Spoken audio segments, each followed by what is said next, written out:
All right, rapid fire mailbag time, Miles. We've got several questions here. Let's get through as many as we can. We start with a good friend, A Red Zone Alk, who's been asking questions for a very long time, 10 years now, I think. Is the dysfunction in Houston a convenient distraction for the rest of the NFL's owners? Your thoughts? A convenient distraction from what, right? Like, does that mean that they're distracting from the fact that, I don't know, that they haven't hired that many black coaches in the NFL right now, that Tom Brady's won another Super Bowl, or that he threw a trophy in a boat parade? I don't know. I think it's interesting. Like, I don't know what we're really distracting from. I don't know. The fact that Tom Brady won a Super Bowl, what is he a convenient distraction from? The rest of the owners' dysfunction? No other team is as dysfunctional as this one. That's the thing. The Texans were probably very happy about the misadventures of the Jaguars on Thursday and Friday and Saturday morning of last week, because that at least shifted the spotlight elsewhere in the division for a little while. But, Miles, I know this for a fact. The owners who know how to run a football team, they love having teams like the Texans around, because they all make the same money. It's not like the Texans are so dysfunctional it's going to infringe on the ability of the NFL to collectively make its billions. But when there's a team that is in that kind of a spiral out of control, if they're on your schedule, check that one off. You don't have to worry about competing with them for playoff spots, division titles. I know a head coach who believes that at any given time there are only 10 teams in the NFL that actually have a realistic shot of winning the Super Bowl, and the other 22 are just there. And I don't know where that number is, where the dividing line is, but wherever it is, the Texans are on the wrong side of it.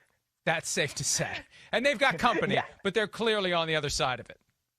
Well, the Texans are basically the new Browns, right? Like, the Browns were that team for basically 2 decades since they came back from 1999, with the exception, I guess, 2002 when they made the playoffs, in 07 when they went 10-6 and missed it. Up until this last year, they were that team where you're like, all right, I can check off this win, and that's about it. So I guess, yes, the Texans are probably a convenient distraction from that standpoint.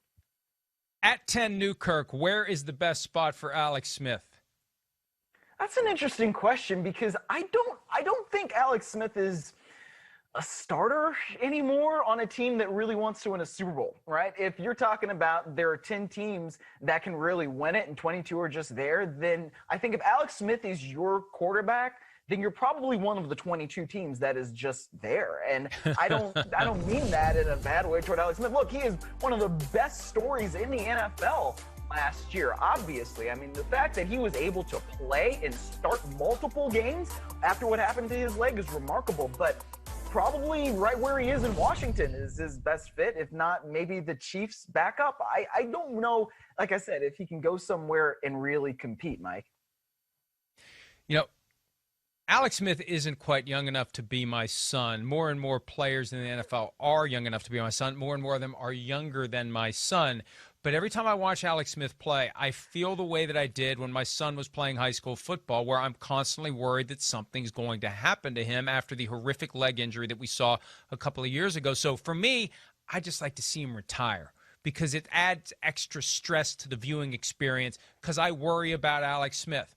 And maybe finding a place where he can be the backup, where he can help groom a young quarterback, where he knows the offense and can just provide leadership and set a good example. Maybe that's his best play. And you can still make $4 or $5 million a year in that kind of a gig, which is pretty good work if you can get it. All right, at Steven Ringer, what does Cleveland do now with OBJ? Played a ton better without him last year. Is he going to come back the same? Plenty of talent in the receiving core, et cetera, et cetera. Here's the problem.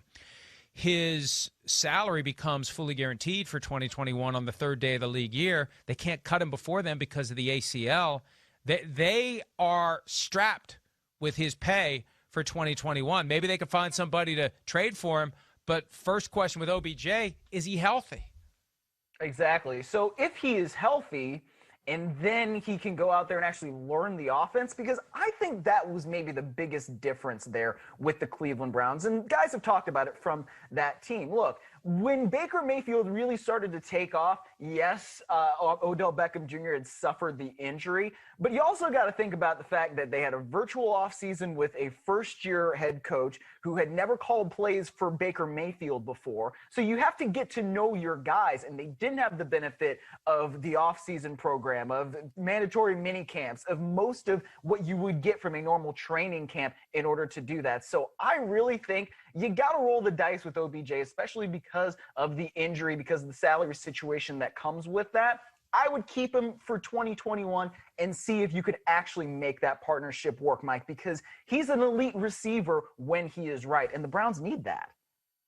The biggest problem that I continue to see with OBJ and the Browns, that stress that he brings to the offense with the presumption that the ball must fly his way, and if it doesn't, the team can't win, and it only has a chance to win if you throw the ball his way. I think it messed with Baker Mayfield in 2019.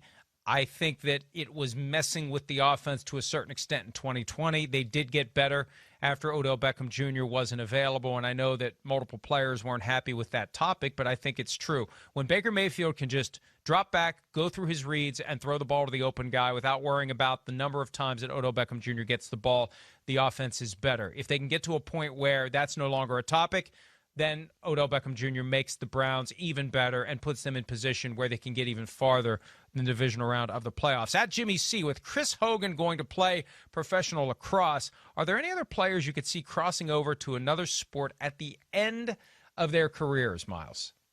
That's a tough one because, you always talk about guys who play basketball, but if you're at the end of your career and you're Jimmy Graham, you're not going to go play basketball anymore. Your body is too broken up. So I guess the guys that come to mind for me are baseball guys. Russell Wilson, Kyler Murray, especially Kyler Murray because he was a top pick in baseball. So I think presumably he could go in there and, play a little A ball, play double A ball, whatever it takes, and then maybe see that, yeah, he can still hit a little bit and go play baseball. But I don't know if you can really do any other sport. Unless maybe look, Ryan Fitzpatrick in dressage because he went to Harvard. So that's something fancy for him. Typically I would look at golf and pro wrestling as the primary post-career professional sports alternatives for NFL players because you're usually in your 30s. You're too old to jump into something else. I've always been fascinated, though, with Kyler Murray. If he decides, I've had enough of this crap, I can go play baseball and make as much money or more money and not have to deal with this constant adversity that football brings. I don't think he gets there, but I always wonder if the Cardinals just can't get out of their own way, would he ever consider that? Last one real quick. I don't know how big of an Office fan you are, but we're on Peacock. C.A. Hawkins 217. Who's the worst character from the Office series, and why is it Robert California? Setting aside Robert California, Myles, do you have an Office character you hate? No, I think Robert California is the worst character in The Office, and it's not really that close, and that's the worst season of The Office, unfortunately. Hi, I'm Mike Tirico, and thanks for watching. Make sure to hit subscribe for the latest news and highlights from NBC Sports.